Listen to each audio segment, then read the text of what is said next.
So I want you to imagine for a second that you are stepping out of a cramped, dimly lit concrete concourse. Right, like you've just trudged up this incredibly steep, dark ramp. Exactly. You're walking up, the air is really thick, and it smells like, decades old stale beer, roasted peanuts, and steamed hot The dogs. classic ballpark smell. Yeah, but amplified. And then suddenly your eyes adjust to the light and it just hits you all at once. You aren't just looking at a normal baseball field. Not at all. You are looking at this impossibly bright green, totally asymmetrical expanse.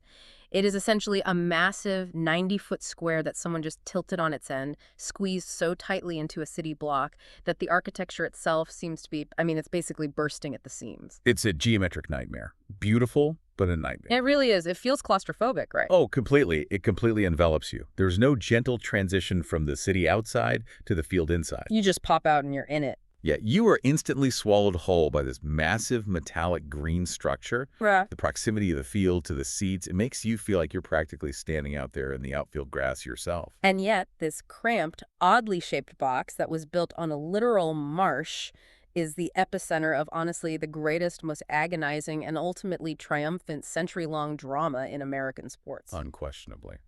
So today, welcome to our deep dive.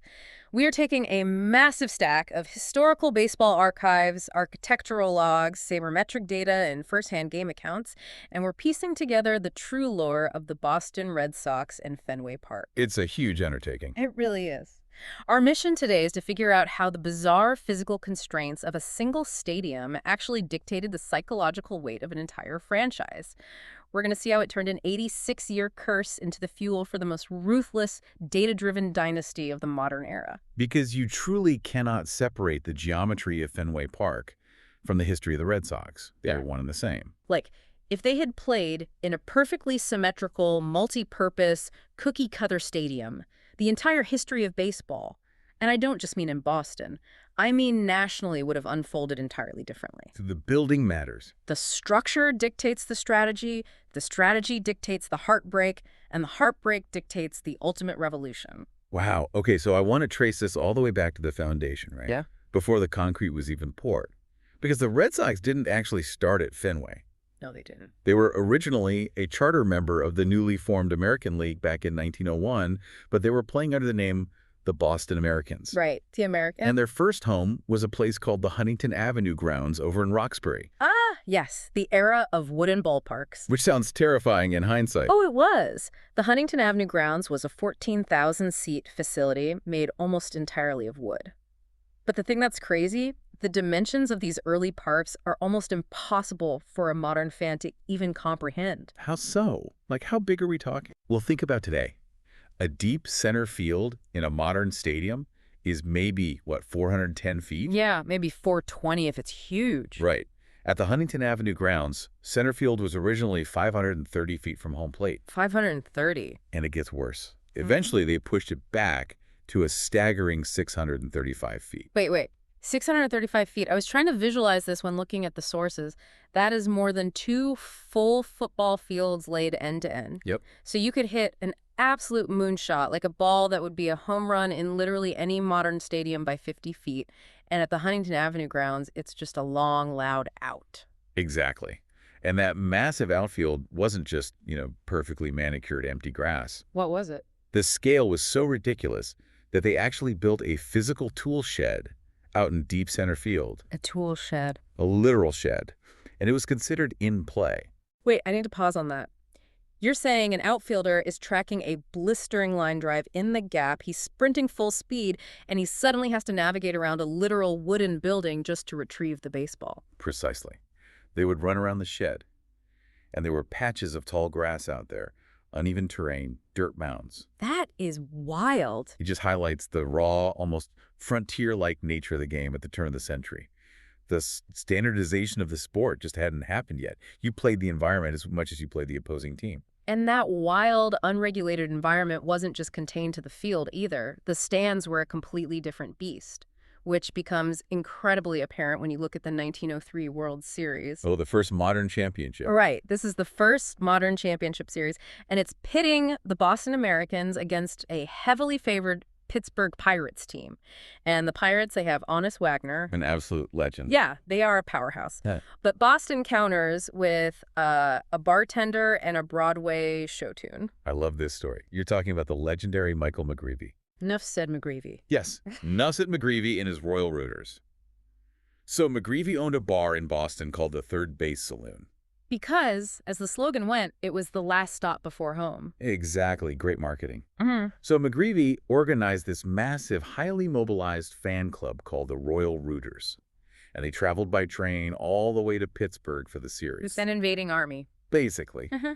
And they brought with them a really profound understanding of psychological warfare. This is the part that just blows my mind. Because modern fans, we think home field advantage is just loud cheering on a crucial third strike, or maybe the visiting team being tired from a cross-country flight. Right, maybe some light booing. Yeah, but McGreevy's crew treated this like a literal military operation. They took a wildly popular Broadway song at the time called Tessie and turned it into an acoustic weapon. They did. They would assemble in these massive coordinated blocks right behind the visitors' dugout. Just staring them down. Yeah, and for innings on end, relentlessly, they would sing Tessie at deafening volumes. But the psychological genius was that they rewrote the lyrics in real time. Wait, they were freestyling. Essentially, yes. They were changing the words to personally mock the insecurities and the failures of the Pittsburgh players while they were on the field. So Honus Wagner, arguably the greatest player of his generation, steps into the batter's box. He's trying to focus on a 90-mile-an-hour fastball, and he's got hundreds of men screaming, "Honus, why do you hit so badly?" directly into his ear. And the historical record shows it absolutely shattered his concentration. Did it really? Oh, yeah. Wagner later admitted that the incessant mocking chorus got completely inside his head. He ended up hitting a dismal .222 in the final matches of that series. Wow. And for Honus Wagner, that's terrible. Exactly. Combine that with the tragic situation involving the Pirates' star pitcher, Ed Doheny, who suffered a severe mental breakdown right before the series, and the Pirates just completely unraveled. They just fell apart. They blew a 3-1 series lead, and Boston won 5-3. It's like the difference between a polite debate and a psychological siege. But, that rowdy physical nature of the game eventually collided with a massive structural problem. The fires? Yeah, those wooden stadiums were incredibly dangerous. Fans were literally spilling onto the field because there were no proper barriers. But more importantly, the stadiums just kept catching fire. Wood, thousands of tightly packed spectators, cigars, and gaslighting it did not mix well at all. By the 1910s, the era of the wooden ballpark was facing a literal existential threat from fire. They had to change it. They had to.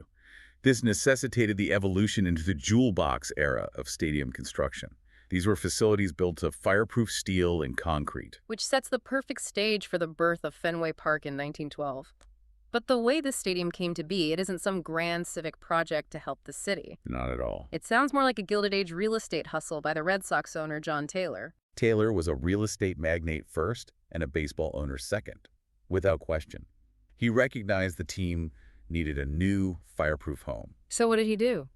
So he looked at a parcel of land in a marshy, undeveloped area of Boston known as the Fens. Wait, let me guess. He owned it? He personally owned the land. He sold the land to himself at a massive premium, built the stadium, and then promptly sold the baseball franchise, having immensely inflated the value of all his surrounding real estate.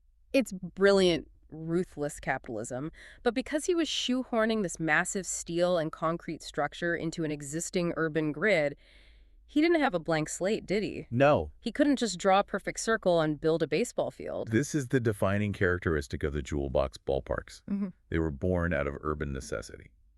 In 1912, architects didn't get to dictate the footprint of the stadium. The surrounding city streets dictated the footprint. They were trapped by the roads. Exactly. Fenway Park is tightly bounded by Lansdowne Street, Jersey Street, Van Ness Street, and Brookline Avenue. The irregular, angled intersections of those specific streets physically force the asymmetrical dimensions of the playing field inside. It's like trying to build a perfectly tuned acoustic guitar, but you're only allowed to use the wood from an oddly shaped hexagonal shipping crate. That's a great analogy. You have to make the instrument fit the wood you have. And the result was a stadium with bizarre quirks just baked into the foundation. The most famous early one was Duffy's Cliff. Duffy's Cliff was wild. It was a 10-foot-high dirt embankment that sloped upward in front of the left field wall. Just a hill on the field. Just a hill. It was named after the Red Sox left fielder Duffy Lewis, who essentially had to become a mountaineer to play his position. I try to imagine a modern, multi-million-dollar outfielder dealing with this today. A line drive is hit over his head, and instead of just tracking it back to a padded wall on a flat track, he has to sprint full speed up a 10-foot dirt hill. While looking up at the ball. Yeah. Perfectly timing his stride on an incline just to make a catch without twisting his ankle. But Lewis mastered it. He learned how to back up the incline without losing his footing, which gave Boston a massive defensive advantage. Because the visiting teams weren't used to it? Right. Visiting left fielders would routinely trip, fall, or completely misjudge the trajectory of the ball while trying to navigate this random hill. And that structural advantage translated to immediate, terrifying dominance. They move into Fenway in 1912, and the team is an absolute wagon. They were unstoppable. They win 105 games. They have Smokey Joe Wood on the mound, a guy who goes 34-5 that year. He matches Walter Johnson's legendary record of a 16-game winning streak. And even Walter Johnson said on the record that no man alive threw harder than Smokey Joe would. That's insane praise. And defensively, they had the Gray Eagle, Tris Speaker, patrolling center field. Speaker completely revolutionized the position.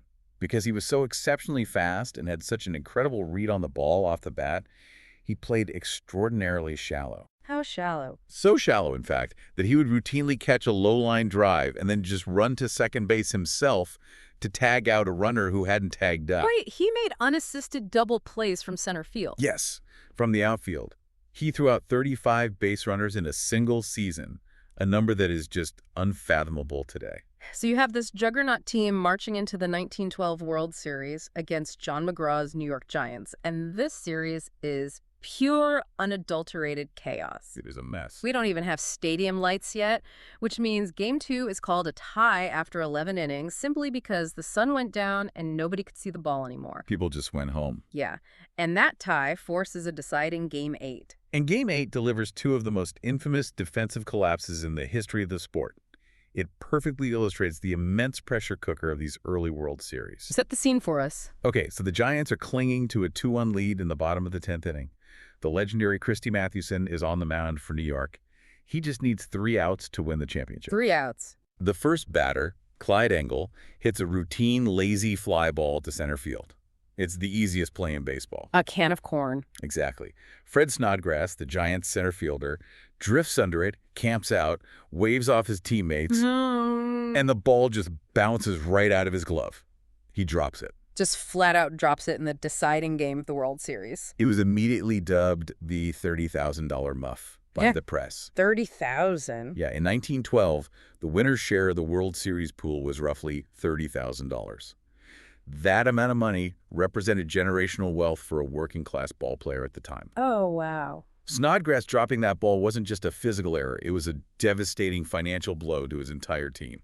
So Engel is standing on second base. Next up is Tris Speaker. He pops the ball up into foul territory near first base. It should be the first out. Right, easy foul out. But the mechanics of the communication break down completely. Fred Merkel, the first baseman, and Chief Myers, the catcher, both converge on it. They both go for it. Yeah, but they hear each other, they hesitate, neither one takes command, and the ball drops harmlessly into the dirt. Given a second life by that massive miscommunication, Speaker immediately capitalizes. He lines a base hit into right field, tying the game. Just a crushing blow for the Giants. Yeah, totally. The momentum completely shifts. Boston scores again, wins 3-2, and claims the World Series. It cements them. They are the undeniable kings of baseball. They win the title in 1912. They win again in 15, 16, and 18. They are the dynasty of the 1910s. The team of the decade.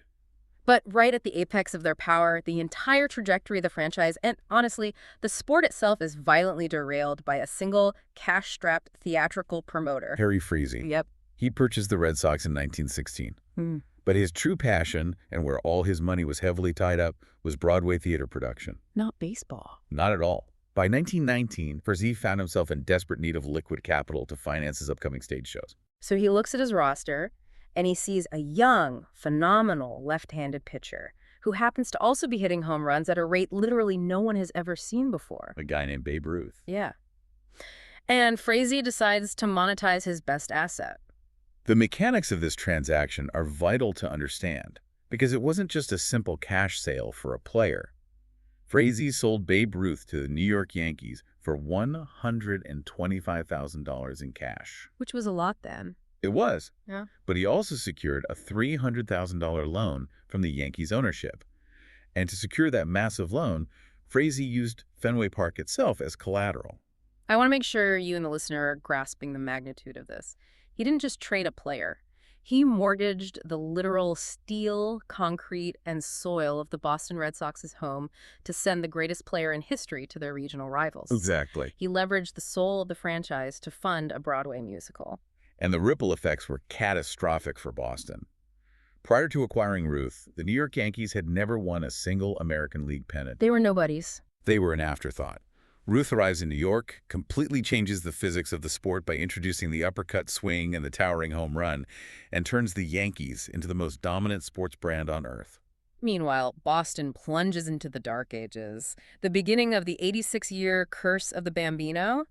The team becomes a perennial bottom feeder, and even worse, the stadium itself literally starts falling apart. It did. Mm. In May of 1926, the wooden bleachers along the left field line caught fire and burned completely to the ground. Just gone. Gone.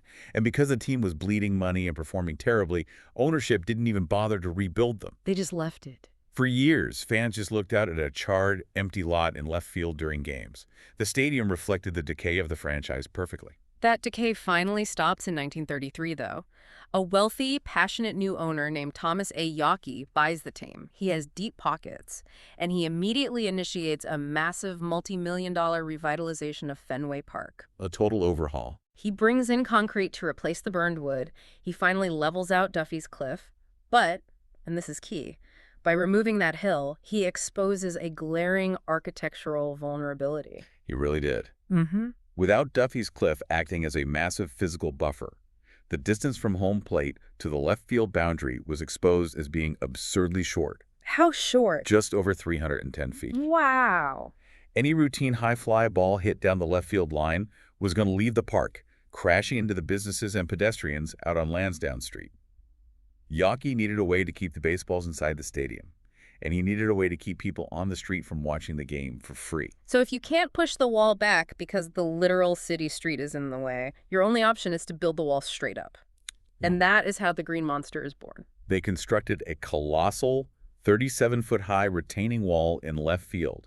It completely altered the physics of hitting at Fenway Park forever. Let's break down that physics because it's fascinating. If I am a right-handed hitter playing in a normal stadium and I hit a screaming low-line drive to left field, it's a base hit, maybe I stretch it into a double, but at Fenway, that screaming line drive smashes off the tin surface of the wall halfway up and ricochets violently back toward the infield. right. The left fielder has to play it off the bounds, often allowing the hitter to cruise into second base. Conversely, if you hit a high, lazy, towering pop-up a ball that would be easily caught for an out on the warning track in any other stadium at Fenway, it drops into the first row of seats atop the wall for a cheap home run. So it completely changes the strategy. It rewards very specific launch angles while punishing others. And it wasn't even called the Green Monster at first, right? Because it wasn't actually green. Correct. Originally, it was completely plastered with massive, painted advertisements. It wasn't until 1947 that Yockey ordered all the ads stripped away, painting the massive structure the iconic, dark, flat Fenway green we know today. That green is so recognizable. Yeah, and 1947 was also the year they installed the light towers, allowing for night games, which fundamentally changed the atmosphere of the park. They also made a massive structural tweak to right field around 1940. They needed a place to put the home and visitor bullpens. Right, the relievers needed somewhere to warm up. So they built them in front of the right field bleachers, effectively bringing the right field wall 20 feet closer to home plate. Which created the infamous Pesky's pole. The right field foul pole was now sitting just 302 feet away from home plate. That is so close. A left-handed hitter could practically accidentally flick his wrists and hook a ball around that pole for a home run. Knowing all this, knowing how much money Yockey had, and knowing that he was already completely rebuilding the stadium in 1933, why didn't he just pack up, move to the suburbs, and build a symmetrical, logically designed stadium? It's a fair question. Why pour millions of dollars into preserving this claustrophobic, geometrically insane layout? It comes down to identity. By 1933, the bizarre geometry of Fenway Park wasn't seen as a flaw by the fan base. It was their distinct signature. It was who they were. Exactly. The fans, the players, the local bars outside the gates. They were inextricably tethered to that specific plot of land in the Fens. Yawkey understood that if you moved the team to a sprawling, pristine, perfectly symmetrical field miles away, you might build a fairer ballpark, but you would amputate the soul of the franchise. They wanted their weird, flawed park. They'd embraced it. That fierce, almost irrational stubbornness leads us directly into the defining player of the mid-20th century, because the stadium was finally finalized, and it perfectly matched the personality of the man who would take up residence in left field in front of that monster. Oh, absolutely. A man who was fiercely proud, completely unyielding, and obsessed with his own specific geometry of the strike zone. The splendid splinter, Ted Williams. Ted Williams. The mythology of Ted Williams usually focuses on his unbelievable eyesight and his beautiful swing, but the story that tells you everything you need to know about his psychology happened in 1941. The .400 season. He is chasing the mythical .400 batting average. It is the final day of the regular season, September 28th, 1941. The Red Sox are scheduled to play a meaningless doubleheader against the Philadelphia Athletics. Meaningless for the standings, yeah. Right. And going into that morning, Ted Williams' batting average sat exactly at .39955. And mathematically, if you look at the MLB rulebook, .39955 officially rounds up to .40. Exactly. You are in the record books. You have achieved immortality. So his manager, Joe Cronin, pulls him aside and offers him the ultimate out. He says, Ted, you have it. Sit on the bench today. Don't risk an 0 for 4. Protect the average. For a normal player, that's a no-brainer. You sit. You take the day off. But Williams viewed this suggestion as a direct insult to his integrity. He was furious. He reportedly told Cronin that if he was going to be remembered as a .400 hitter, he wasn't going to do it on a mathematical rounding error. He wanted his spikes in the dirt. He wanted to earn it cleanly or not at all. It's like a blackjack player sitting on a 20, being offered the payout, and insisting on taking another hit just to prove he can pull the ace.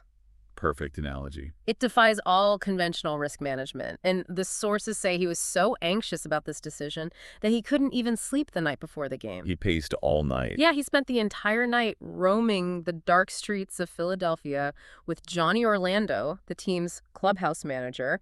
They just walked for hours and hours, burning off this intense neurotic energy. And the mental fortitude required to then step onto the field the next day, exhausted, Yeah. with the weight of baseball history literally on your shoulders and face major league pitching. Yeah. It's staggering. And what does he do?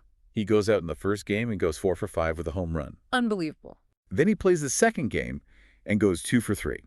He finishes the day 6 for 8, totally obliterating the rounding error and elevating his final undisputed average to a staggering .406. 80 years later, no one has even come close to doing it again. Nobody. And his physical power was just as freakish as his discipline. If you take a tour of Fenway Park today and you look out into the deep right field bleachers, amidst this massive ocean of green wooden seats, there is one solitary bright red seat. Section 42, row 37, seat 21. That's the one. That seat marks the exact point of impact of a home run Williams hit in 1946. They measured it at 502 feet. The physical mechanics of hitting a baseball that far inside Fenway are incredibly specific. What has to happen? Well, the wind off the Charles River has to be blowing out. You have to achieve the perfect launch angle to clear the lower swirling currents that get trapped in the bowl, and you just have to generate immense bat speed. That 502-foot mark remains the longest home run ever hit inside the stadium. But despite the brilliance, despite being a fighter pilot in 2 wars and hitting over .400, his relationship with the city of Boston was honestly completely toxic. It was rough. The media picked him apart, the fans booed him when he slumped, and he absolutely refused to pander to them. He wouldn't tip his cap after a home run. He wouldn't smile for the cameras. He hated the press. And this stubborn standoff culminated in his final career at bat in 1960.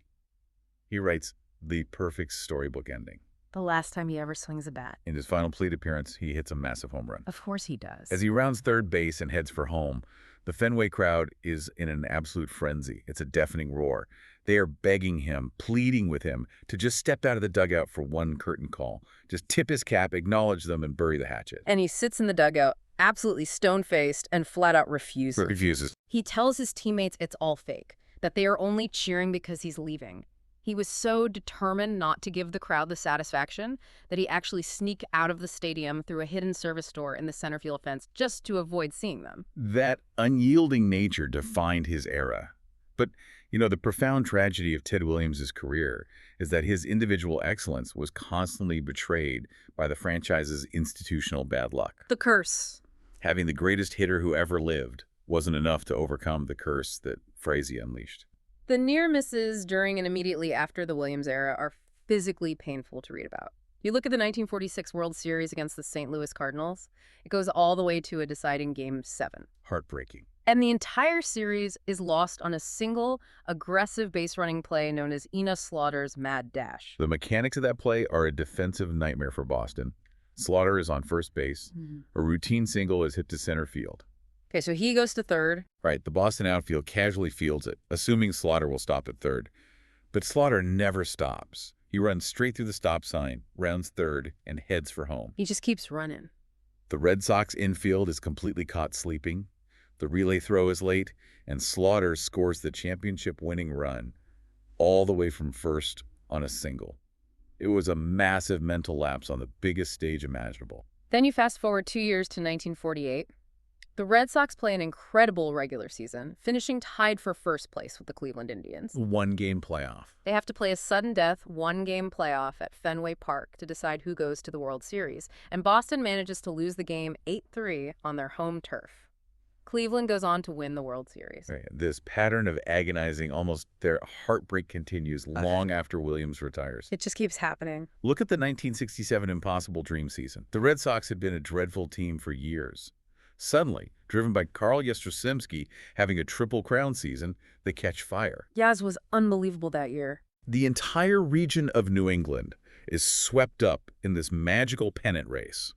They miraculously make the World Series, they push it to a Game 7 against Bob Gibson and the Cardinals, and they lose. It's as if the franchise itself adopted the exact psychological profile of Ted Williams. Oh, so? They were stubborn, incredibly proud, completely unwilling to take the easy way out, but ultimately isolated and deeply tragic. They would battle all the way to the final day, the final inning, just to have their hearts ripped out again. That accumulation of trauma in the fan base wasn't just fading away either. It was compounding. Every generation of Red Sox fans inherited the heartbreak of the previous one. It's passed down. And all of that generational tension was building toward a singular, explosive climax in the autumn of 1975. Which brings us to what many baseball historians legitimately consider the greatest single game of baseball ever played. Game 6 of the 1975 World Series. A masterpiece of a game. This is where the architecture of Fenway Park, the weight of the curse, and the sheer randomness of the universe all collide in spectacular fashion. The stakes are apocalyptic for Boston. They are facing the Cincinnati Reds, a team so deep and talented, they're simply referred to as the Big Red Machine. Just a terrifying lineup. The Reds lead the series 3-2. It is an elimination game for Boston, played under the lights at Fenway Park. Let's walk through the emotional whiplash of this game because it is exhausting just to analyze. Bottom of the first inning, Boston strikes first. Fred Lynn blasts a 3-run home run. The crowd is euphoric. They think this is it. The magic is real. But the Big Red Machine operates with mechanical efficiency. They don't panic. Never. They slowly chip away at the lead. By the top of the 8th inning, the Reds have completely flipped the script. They take a commanding 6-3 lead. Boston is down to their final 6 outs. The stadium is dead quiet, staring yet another tragic elimination right in the face. Desperation sets in. The Red Sox manager sends up a pinch hitter named Bernie Carbo with 2 men on base. And to add a layer of absolute absurdity to this history, Carbo later admitted in multiple interviews that he was heavily under the influence of both alcohol and amphetamines during this specific at-bat. He's barely holding it together. He's a mess. Yet, despite his physical state, Carbo manages to connect with a pitch and blasts a towering, game-tying 3-run home run into the center field bleachers. The stadium physically shakes. The game is tied 6-6. Yeah. We have new life. So we get to the bottom of the 9th inning. Boston has the ultimate golden opportunity to win it. Bases loaded, nobody out. The dream scenario. Denny Doyle is the runner standing on third base. Fred Lynn hits a shallow fly ball into left field. The Cincinnati left fielder catches it for the first out. Now, in this scenario, the ball is far too shallow for a runner to successfully tag up and score from third. Boston's third base coach, Don Zimmer, sees this clearly. Right. He starts waving his arms and screaming at Denny Doyle, "No, no, no, don't go." But remember the architecture. You have 35,000 terrified, screaming fans packed into a tight, enclosed concrete bowl. The noise just bounces off the walls. The acoustics of Fenway Park create a wall of white noise.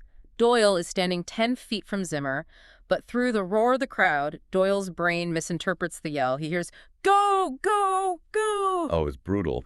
Doyle tags up and sprints blindly for home plate. He is thrown out by 10 feet. Just a terrible way to end a rally. It is a catastrophic base-running blunder caused entirely by the acoustic environment of the stadium. The rally dies, and the game grinds into grueling extra innings. The tension is physically unbearable. In the 11th inning, Joe Morgan of the Reds hits a screaming line drive to right field that looks like a guaranteed game-winning hit. It looked like it was over. But Boston's right fielder, Dwight Evans, makes a leaping, twisting, miraculous catch to rob him, turning it into an inning-ending double play. Which finally sets the stage for the bottom of the 12th inning. It's past midnight. The players are exhausted. Carlton Fisk, Boston's intense 27-year-old catcher, steps into the batter's box to face Reds relief pitcher Pat Darcy. On the second pitch of the at-bat, Darcy throws a sinker that stays high. Fisk uncoils and hits a towering, majestic drive deep down the left field line. The moment the ball leaves the bat, everyone in the stadium knows it has the distance to be a home run. It's crushed. The only question is the trajectory. Because of the weird angle of the left field wall, the ball is slicing heavily toward foul territory. And Fisk knows it. He doesn't drop his bat and start running the bases. He takes 2 steps toward first base and stops dead. He just watches it. He starts hopping sideways, violently waving both of his arms to his right, as if he can use sheer willpower and body English to physically manipulate the aerodynamics of the baseball mid-flight. And miraculously, it works. The ball clangs loudly off the yellow-painted pipe that marks the foul boundary on the green monster. A walk-off home run. The Fisk foul pole. It is instantly immortalized. The visual of Fisk waving the ball fair is considered one of the greatest, most iconic pieces of television footage in the history of sports broadcasting. But the only reason we even have that specific footage is because of a massive, terrifying accident involving the inner mechanics of the green monster itself. This is the best part. The television broadcast was utilizing several cameras, including one positioned inside the manual scoreboard built into the base of the left field wall. Inside the wall. Yes. The cameraman in there was a man named Lou Gerard. He was stationed in a dark, cramped metal box behind the scoreboard panels. And the director's explicit instructions to Lou Gerard was standard. If a ball is hit to left field, use your camera to follow the flight of the ball. Track the object. Exactly. Follow the ball. So Fisk hits the ball, and Gerard prepares to pan his camera upward to track it into the night sky. But at that exact millisecond, a massive Fenway Park rat scurries directly across Lou Gerard's feet inside the dark scoreboard. He is completely terrified. Who wouldn't be? He's trapped in a metal box with a rat. He violently flinches, and his hands completely freeze on the camera controls. Because he froze, the camera never panned up to follow the baseball. It remained locked dead on home plate, perfectly capturing Carlton Fisk's frantic, emotional, physical reaction. That's incredible. It was a complete mistake caused by vermin, but it revolutionized how television covered sports. It proved that the human emotional reaction to the play was vastly more compelling than tracking the physical ball itself. It's the most Fenway Park story imaginable. A rat in a 1912 wall gives us the greatest shot in sports history. But I have to bring us back down to reality because the joy of that moment masks a deeply depressing fact. Yes. The reality is that Fisk's home run only tied the series. It forced a Game 7 the very next night. And in Game 7, the Red Sox take a 3-0 lead, but the big red machine slowly grinds them down again. In the 9th inning, Joe Morgan hits a bloop single, the Reds take the lead, and Cincinnati wins the World Series. The Red Sox lose. The psychological damage of this sequence cannot be overstated. Boston fans were forced to reckon with a horrifying realization. Their most iconic, joyous, celebrated moment in a half-century of baseball belonged to a World Series they ultimately lost. It reinforced a deep-seated fatalism. It felt like the universe would allow them a moment of brilliant theater, but would never actually let them win the war. And that fatalism was brutally cemented a decade later, in 1986. They make the World Series against the New York Mets. They are one strike away from winning the championship in Game 6. Don't remind me. And then a routine, slow-rolling ground ball hits a bump in the dirt and rolls directly through the legs of Boston first baseman Bill Buckner. agony. The Mets rally, win Game 6, and go on to win Game 7. By the dawn of the 21st century, the emotional and psychological toll on the franchise was unsustainable. They had tried for 80 years to win on heart, grit, superstition, and momentum, and it always ended in spectacular failure. They realized that you can't break an 86-year-old magical curse with emotion. You have to break it with cold, unfeeling mathematics. Which brings us to 2002, and the most significant organizational shift in the history of the franchise. The team was sold to a new ownership group led by John Henry. Henry was fascinating. Henry was not a traditional baseball man. He made his fortune as a commodities and futures trader. He looked at the world through the lens of markets, data sets, and statistical probabilities. He looked at baseball the way a hedge fund manager looks at a bloated, inefficient stock market. And he immediately realized that the traditional way baseball players were evaluated by grizzled scouts, trusting their gut and looking at outdated metrics like batting average was massively inefficient. He embraced the sabermetric revolution. Sabermetrics is the empirical, objective analysis of baseball through advanced statistics.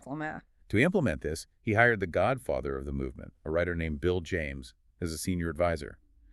But his most radical move was hiring a 28-year-old kid named Theo Epstein to be the general manager. 28.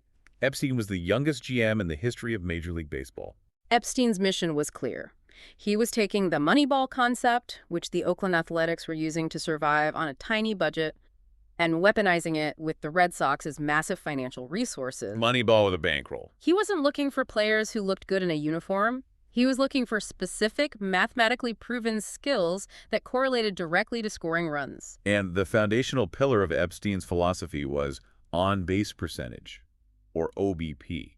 Traditional baseball scouts valued batting average, which only counts hits. Sabermetrics argues that an out is the single most precious commodity in baseball. Because you only get 27 of them. Exactly. Therefore, a player who draws a walk is incredibly valuable because he avoids making an out and forces the pitcher to throw more pitches. I want to focus on how this theory manifested in real life because it gave us the defining player of this era, David Ortiz. Big Pappy. In 2002, the Minnesota Twins literally released Ortiz. They fired him. Traditional scouts looked at him and saw an overweight designated hitter who was slow on the base paths and a liability on defense. But Epstein's computer models looked at Ortiz and saw a completely different player. What did the computer see? The data showed an elite power hitter who possessed incredible plate discipline. Ortiz rarely swung at bad pitches outside the strike zone, meaning he drew a massive number of walks. His on-base percentage was exceptional. So they grabbed him. Epstein realized the market was completely undervaluing Ortiz's specific skill set, and he signed him to a cheap free agent contract. So you take this data-driven philosophy, you construct a roster of guys who absolutely refuse to make easy outs, and you put them on a collision course with destiny in October of 2004. The ALCS. The American League Championship Series, the Boston Red Sox against the ultimate evil empire, the New York Yankees. The context of this series is crucial. Just 1 year prior, in 2003, the Red Sox had lost to the Yankees in the playoffs on a devastating walk-off home run by Aaron Boone. The trauma was fresh. And as the 2004 ALCS began, it looked like the curse was fully operational. The Yankees utterly dismantled Boston in the first 3 games. They took a 3-0 series lead. Notably, Game 3 was a 19-8 slaughter at Fenway Park. No team in the 100-plus-year history of Major League Baseball had ever come back from a 3-0 deficit in a 7-game postseason series. It was mathematically and psychologically impossible. Which sets the stage for the bottom of the 9th inning in Game 4. The Yankees are leading 4-3. They bring in Mariano Rivera, statistically the greatest closer in the history of the sport, to record the final 3 outs and complete the sweep. Rivera walks the leadoff batter, Kevin Millar. And here is where the intense analytical preparation of Theo Epstein's front office shines. They planned for this. They knew they might face this exact scenario. They had specifically traded for a speedy utility outfielder named Dave Roberts for this singular purpose. They substitute Roberts into the game to pinch run at first base. Every single person in the stadium, Rivera, the Yankees catcher, the 50,000 fans, knows exactly what is going to happen. He has to run. Dave Roberts has to steal second base to get into scoring position. Rivera knows it, so he throws over to first base multiple times, nearly picking Roberts off. The tension is agonizing. But on the next pitch to the plate, Roberts takes off. Rivera's delivery to home plate is incredibly fast, and the catcher makes a perfect throw to second base. But Roberts got a microscopic, perfect jump, and he slides his hand under the tag by a fraction of a second. Safe. He is safe. It is the inflection point of the century. The analytics, the preparation, and the physical execution align perfectly. And what happens next? 2 pitches later, Bill Mueller hits a hard ground ball up the middle for a single. Roberts sprints around third and scores. The game is tied. Rivera has blown the save. The Red Sox go on to win Game 4 in extra innings on a walk-off home run by David Ortiz. They survive. But what I find fascinating is how they proceeded to win Games 5, 6, and 7. The media narrative is always they believed in themselves or they had heart, but the reality is much more clinical. It was pure, ruthless, sabermetric execution. The Red Sox hitters employed a strategy of relentless, agonizing plate discipline. They just wouldn't swing. They simply refused to swing at borderline pitches. Yeah. Every at-bat became a grinding 6 or 7 pitch war of attrition. Explain the physiological toll of that on the Yankees, because it wasn't just about getting walks. They were physically breaking down the pitching staff. The mechanics of pitching are incredibly taxing on the human shoulder. A starting pitcher typically has a physical limit of around 100 pitches before his effectiveness drops off a cliff. Right. Because the Boston hitters were taking so many pitches, the Yankees' elite starting pitchers were hitting that 100-pitch limit by the 5th inning. So they were artificially shortening the starts of the best pitchers in the world. Exactly.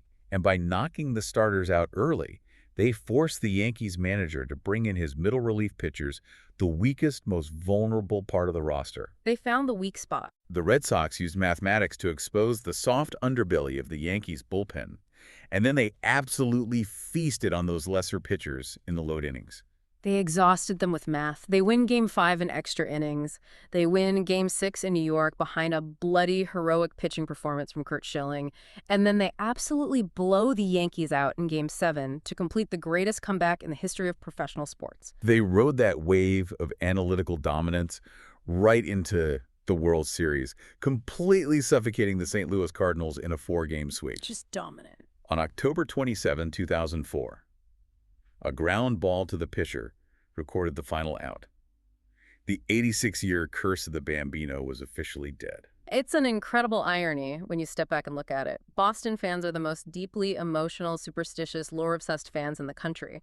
For 80 decades, they suffered precisely because the organization made decisions based on emotion, loyalty, and gut feelings. It took an ownership group coming in, completely stripping the emotion out of the front office and replacing it with a Texas Instruments calculator and ground ball to fly ball ratios to finally give that emotionally starved fan base the one thing they desperately wanted. It was a triumph of objective data over subjective mythology.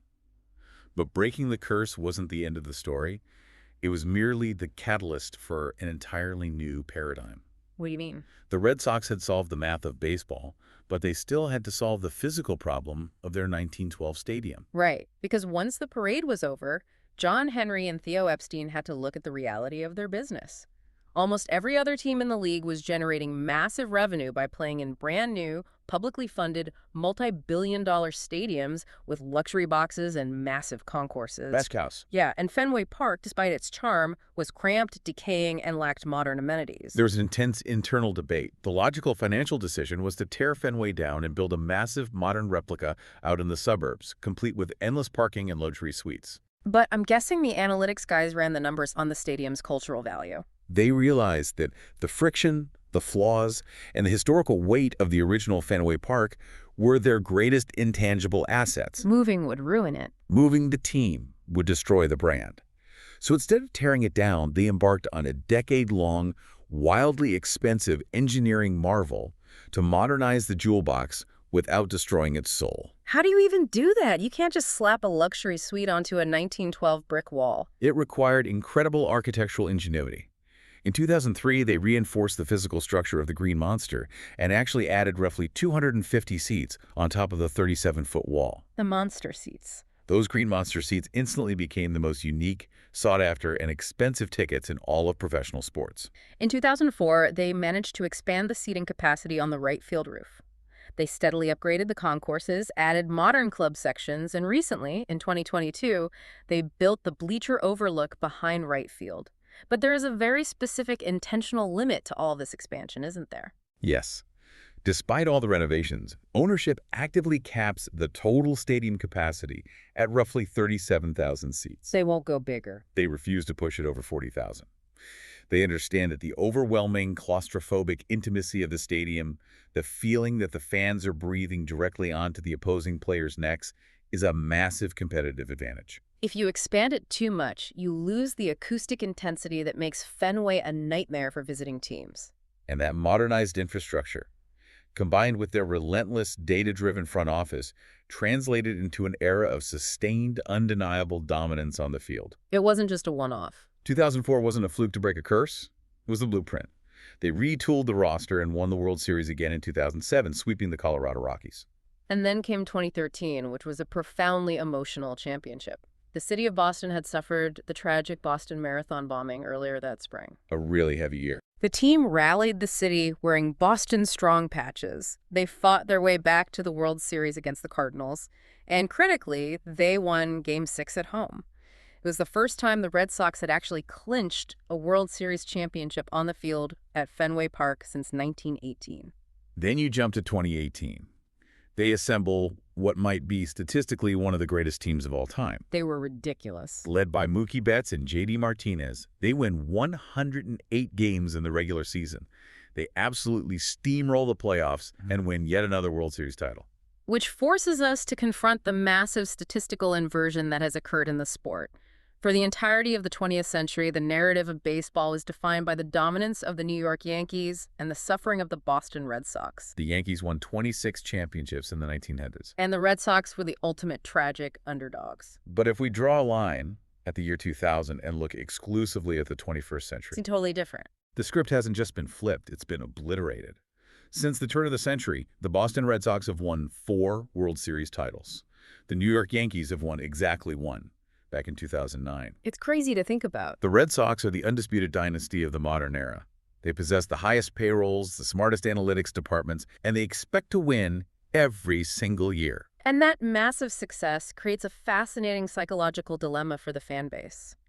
The identity of a Red Sox fan for 86 years was built entirely on shared trauma, fatalism, and being the scrappy, lovable loser battling the evil empire. What happens when you win? Right. When you win 4 rings in 15 years, you are no longer the underdog. You are the empire. It's true. I look at the generation of fans who grew up watching Ted Williams refuse to tip his cap or watching the ball roll through Buckner's legs. They have had to fundamentally rewire their brains to process expected excellence. I have to wonder if on some deep level they almost miss the romance of the suffering. Are modern Red Sox fans just the 1990s Yankees fans they used to hate? It's the ultimate double-edged sword of sports. When you finally achieve everything you ever wanted, you lose the narrative that defined your struggle. Okay, let's pull all of this together. We started by walking out of a dark, cramped concrete tunnel into a bizarre, asymmetrical green box built on top of a Boston marsh way back in 1912. A long time ago. We watched an organization endure nearly a century of agonizing, highly theatrical bad luck, from a theatrical promoter mortgaging the stadium to sell Babe Ruth, to the psychological warfare of the Royal Rooters, to the stubborn brilliance of Ted Williams, to the acoustic miscommunications and literal vermin that defined the heartache of the 1970s. You've been a ride. And then we watched them pioneer a ruthless data revolution, weaponizing on-base percentages and pitch counts to completely break a curse, leaving the New York Yankees in their statistical dust and becoming the greatest franchise of the 21st century. It is arguably the most complete, satisfying, and dramatic narrative arc in the history of American sports. But taking a step back, the history of Fenway Park leaves us with a profound philosophical lesson about the spaces where we play our games. What is that? In an era where modern sports franchises demand billion-dollar publicly funded entertainment districts with retractable roofs, climate-controlled concourses, and perfectly symmetrical, mathematically fair playing fields, Fenway Park stands as a monument to the value of imperfection. I love that. It proves that friction, architectural flaws, and bizarre geometry actually create better drama. Next time you are watching a baseball game, playing out on a perfectly manicured, symmetric field, ask yourself a question. If every stadium had the exact same perfect sterile dimensions, would we still have the mythology of Duffy's Cliff? Probably not. Would we have moments like Carlton Fisk frantically using body English to wave a ball fair against a 37-foot wall? Or would the unpredictable human magic of baseball just disappear into the sterile math? The flaws aren't the bug, they are the feature. Well said. Thank you for joining us on this deep dive. There is always more history hiding right in the geometry in front of us. You just have to know where to look. Catch you next time.